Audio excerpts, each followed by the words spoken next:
Formula 1 returns to Silverstone for the only in-season test of 2018, with Alonso and Mercedes prevailing through the first half of the season. Some teams have now turned their attentions fully to the regulation changes announced for 2019 and even beyond.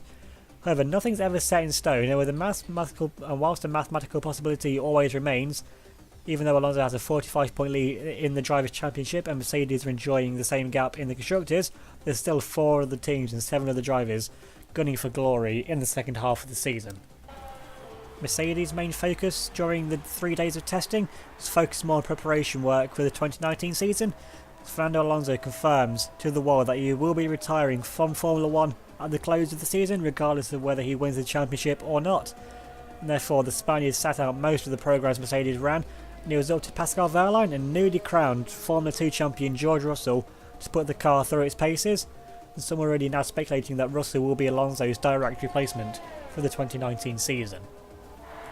Sauber, the feel-good team of 2018, came to Silverstone with a glorious new deep red livery as Sauber merge and become Alfa Romeo, meaning Sauber will compete for the rest of the season only in name. Peter Sauber, however, stated that upgrades from here on out for the remainder of the season will be few and far between, as focus shifts to 2019 for Alfa Romeo and what they can achieve as their own entity and will no longer be associated as a Ferrari B team.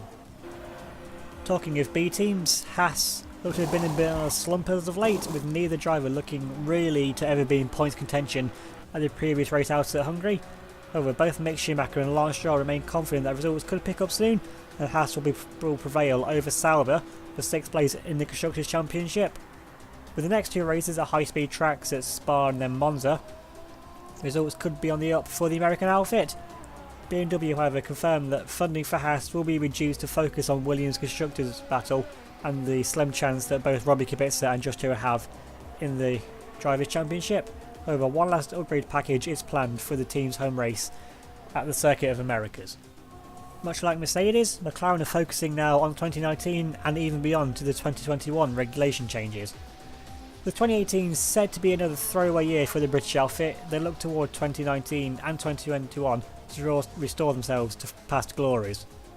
McLaren faithful Rio Haryanto extends his contract with the team to the end of 2021, stating that his patience will be rewarded and that this is a long-term decision.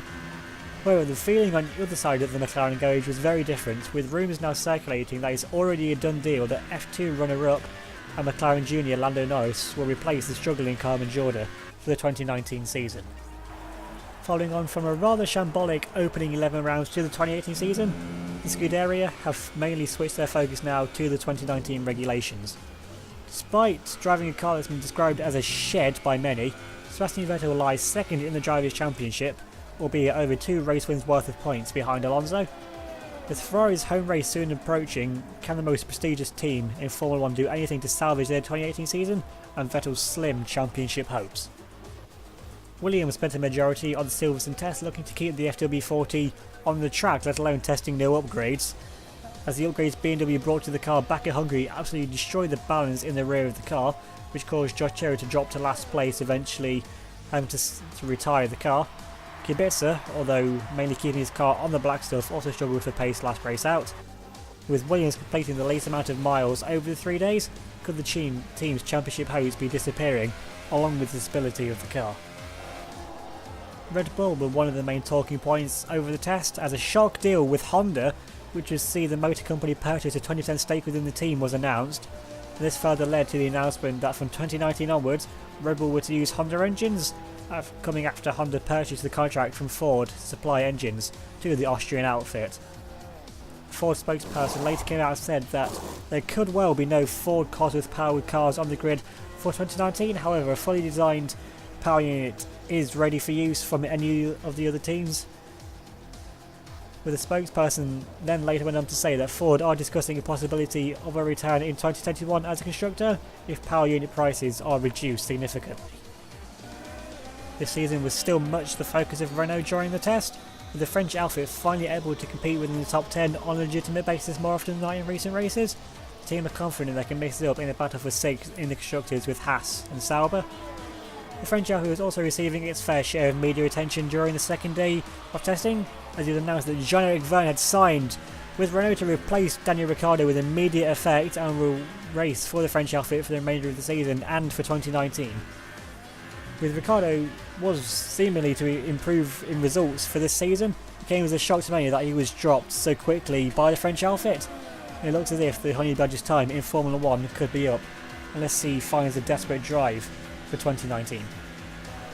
Toyota come to the mid-season test with tensions somewhat divided in the team, as last race Kobayashi didn't let through championship contending teammate Lewis Hamilton, and on numerous other occasions has cost the team points which could see them lose in the battle to 4th place in the Constructors' Championship with Ferrari. However, once focus turned back to the test, 2018 was still high on the agenda of the Japanese outfit. Although chances are slim of anyone catching runaway championship leader Fernando Alonso, Toyota also find themselves in a battle with Ferrari over 4th place in the Constructors and are keen to put one over the Scuderia to get some payback for the 2005 season. With Toro Rosso expected to finish bottom of the Constructors for this season, focus was set on purely improving the Honda engine to give Red Bull a competitive power unit for next season.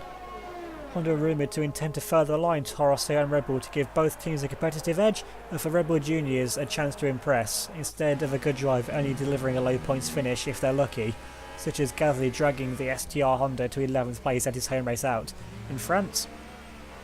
Franz Tost, however, remains adamant that the Honda engine is competitive and that it's the team's poor chassis which is holding the car back, which was originally designed to house Renault power units for the season, much in the way the McLaren chassis was originally designed to hold the Honda engine that is currently in the Toro Rosso.